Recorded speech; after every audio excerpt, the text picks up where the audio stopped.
Yeah. It's an amazing process. It's very hard to teach songwriting. Right, you can just sort of be there and encourage and allow inspiration. So and there's no right or wrong, really. I mean, for everybody who tells you, oh, it's done this way, you're going to turn on the radio and hear somebody who's broken every rule brilliantly. It's like painting. In the same way, you have a palette of different types of things that you can put there. These different colors, different. You can't teach somebody what to choose. Right. And you can't teach somebody to be inspired. Okay, at 3 o'clock we'll all be inspired. I can't do that. No. I can't sit down and write that way myself either. The muse has to hit. And it happens at the weirdest things. I was mowing my lawn the other day, and all of a sudden it came together like, oh, I figured this out. And the lawnmower's off in the middle of my yard, and I'm back in the house finishing a song. That's good. And I've learned over time that you got to write it down. When it happens, you have to do it. When do you find the inspiration for you? When does it? I mean, through the years, when does how? Well, it comes from so many different places. Traveling is certainly very inspiring because I get ideas all the time, and sometimes they're pullover ideas. Pull over, write it down. In the car? Yeah, that happens to me too. It's and because you're seeing so much and you're making connections, and you have to be alert when you're driving. So your mind is like in a kind of calm, focused space. But it's not taking up the creative part of your mind really to drive. It's just keeping you centered and alert. So that's, I think, the creative muse gets an opportunity to start shooting things at you. We think a lot alike because that's got to be it. My inspiration. I started keeping a recorder because I would get ideas or just melodies or things would hit me, and I would sing them just so that I wouldn't forget them, because if I didn't do it, then I would get back and I forgot what it was, or I'll get like maybe a riff or something like that. And I actually dreamed a song recently. Wow. A chorus entirely. It was after a very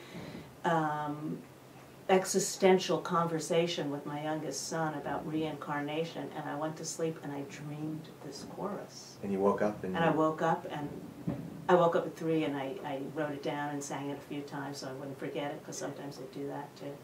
But that's actually on the Part-Time Paradise CD. It's called the Samsara Drinking Song. You gonna play that for us? Well, it's kind of a sing-along, oh, okay. So we'll do that some other time. But that's one of the ways you can get an idea. Yeah. Well, in case you just joined us, we're talking with Elly Wininger here in the studio at acousticSongs Live from the WNJR studios here at 91.7 FM in Washington, PA. And we're streaming live at WNJR.org and our instant messages at WNJR Radio. Your host, T. Mitchell Bell. And Elly is going to play something else for us. I am going to play something. And all this talk about inspiration. A couple of years ago, I lived in a little cabin that sat right on top of a stream that was flowing all the time. And there was always that sound of rushing water and always the flowing stream. And just like being at the ocean, I found that very inspirational. And here's a song I wrote while I lived there. What's the name of this? It's called Don't Wait.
You are where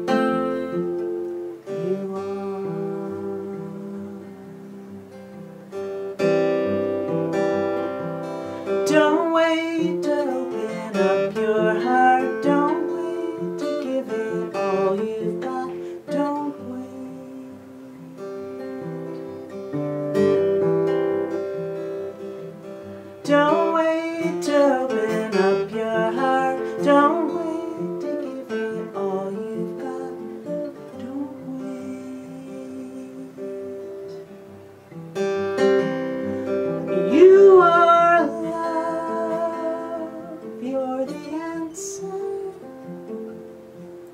You are.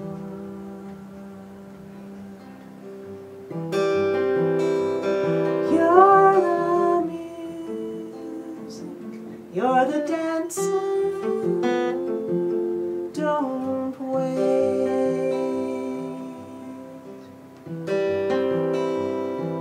Don't wait to open up your heart. Don't wait to give it all you've got. Don't wait.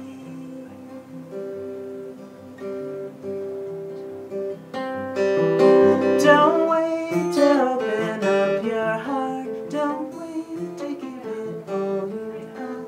Don't wait.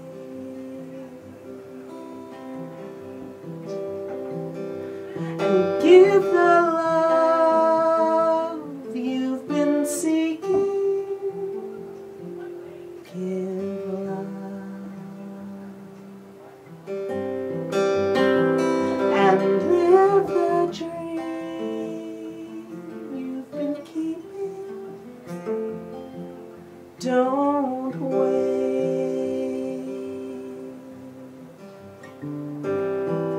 Don't wait to open up your heart. Don't wait to give it all you've got. Don't wait.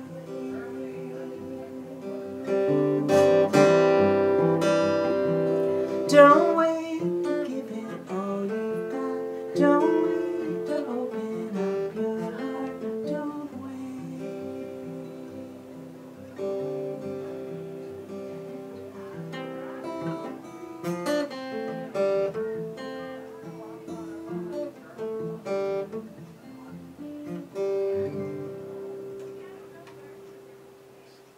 Very good advice. That's what also made me think of talking about having kids and sons and children and nieces and what they're going to do. Yeah. You know, that was sort of a letter to the next generation. Awesome. Yeah, it is true. I try to pass that message along. The time is the one currency that you really do not have an abundant supply of, and you know, your musical legacy is also a currency, and your music is also a currency. Somebody put that to me in a different way, is that you know, your CDs and everything that you produce is actually your musical currency, and it works that same way. In that, you know, some people may exchange dollars, or in the way that we used to exchange goods and services. You know, here's a CD. Someone buys you a couple rounds or something. Yeah, I mean, it really is a musical currency. Absolutely is. Absolutely. So.